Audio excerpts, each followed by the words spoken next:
வாங்க ஃப்ரெண்ட்ஸ், இன்றைக்கி வாழைப்பூ வடை எப்படி செய்யுதுன்னு பார்க்கலாம். கடலப்பருப்பு 2 மணி நேரம் ஊற வைக்கணும். வாழைப்பூவை நல்லா க்ளீன் பண்ணி கழுவி வச்சுக்கலாம். மிக்சியில் சோம்பு, காஞ்ச மிளகாய், இஞ்சி,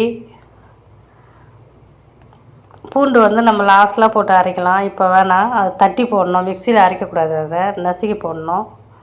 கடலப்பருப்பு ஊற வச்ச கடலப்பருப்பை அந்த மிக்சிலே போட்டு கொரகொரப்பாக அரைச்சிக்கலாம். ரொம்ப நைஸாக அரைக்க வேணாம், கொரகொரப்பாக அரைச்சிக்கலாம். அதில் போடுறதுக்கு வெங்காயம், பச்சை மிளகா, கருவேப்பிலை எல்லாம் ரெடி பண்ணி வச்சுருக்கேன். கொத்தமல்லி இல்லை என்கிட்ட. கொஞ்சோண்டு உப்பு போடுறேன். அந்த வடைக்கு ஏற்ற மாதிரி, பருப்புக்கு ஏற்ற மாதிரி உப்பு.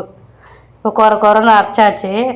மாவு, கடல மாவு, கடலப்பருப்பு மாவு, பூண்டு நசுக்கி அதில் போட்டேன்.